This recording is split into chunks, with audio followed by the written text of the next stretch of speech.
Tapi yang saya tahu dengan, pembatasan 70% ini, memang ini semacam, peringatan kepada kita semua bahwa Covid masih ada loh, gitu ya. Bahkan mungkin kita juga tidak tahu ada virus-virus apa lagi, varian-varian apa lagi yang, bisa timbul di tengah masyarakat. Namun menurut saya, pembatasan ini tentunya, mengingatkan kita semua untuk, tetap waspada, tetap mengadakan melakukan tahap-tahap yang benar dalam menyelenggarakan konser-konser, termasuk juga bagi penontonnya untuk sadar bahwa pembatasan ini juga supaya mereka lebih aman ya.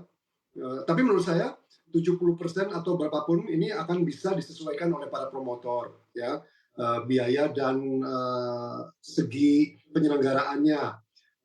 Jadi menurut saya sih ini baik ya, walaupun nanti ke depannya tentunya bukan 70% tapi 100%, namun dengan protokol yang lebih baik dan lebih diikuti oleh para promotor-promotor, termasuk promotor yang kecil-kecil. Kadang-kadang promotor besar sudah tahu semuanya sudah sangat profesional, tapi promotor-promotor baru ini harus mendapat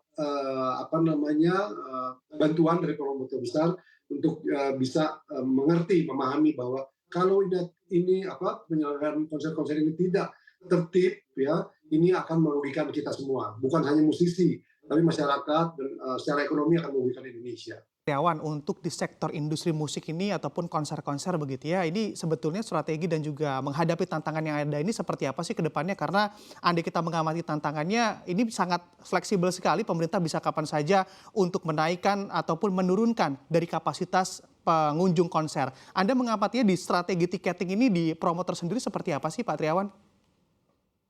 Iya, memang kita sekarang menghadapi suatu kondisi eksternal ya. Jadi bukan di industrinya, bukan di pemerintahnya, tapi kondisi dari virus-virus ini yang terus berkembang, yang harus diantisipasi oleh pemerintah dan melakukan tindakan-tindakan yang diperlukan. Jadi sebetulnya kita ingin ada komunikasi yang terus-menerus antara pemerintah pusat maupun pemerintah daerah dengan semua pelaku industri musik, terutama konser, karena konser ini adalah sumber revenue atau sumber kehidupan dari para musisi yang sangat utama kali ini. Bukan hanya konser-konser besar, tapi konser-konser kecil, di kafe-kafe dan lain-lain yang akan terpengaruh oleh apapun yang diputuskan oleh pemerintah dalam menghadapi COVID ini gitu. Karena kalau dulu kita ingat revenue musisi itu bisa dari CD ya, dari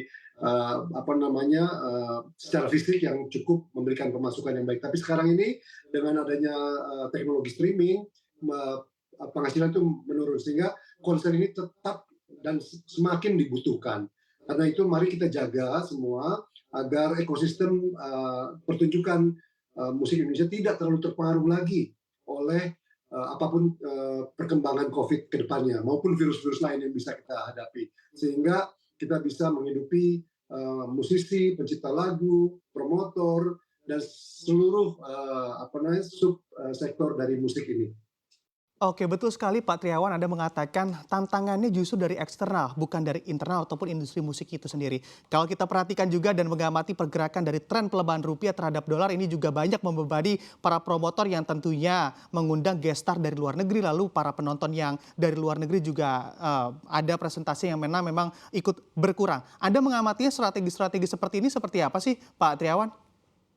Iya, gini, tentunya tadi saya juga setuju bahwa ada beberapa konser musik dari luar negeri yang kita perlu banggakan seperti Heads in the Clouds yang ada orang-orang Indonesia, ada Brian, terus ada Nicky dan lain-lain yang sudah ditunggu oleh fans di Indonesia. Namun boleh saya katakan bahwa konser-konser musisi lokal lainnya juga itu sudah sangat mendapat sambutan dari masyarakat dan ditunggu-tunggu. Jadi kita tidak terlalu tergantung dengan konser-konser dari luar negeri. Jadi kalau bisa ya dengan krisis ekonomi sekarang di mana dolar semakin menguat terus-menerus kepada rupiah, ya kita belanjakan uang kita di antara kita sendiri gitu. Tidak usah terlalu tergantung kepada konser-konser dari luar hingga nanti kondisi ekonomi kembali normal.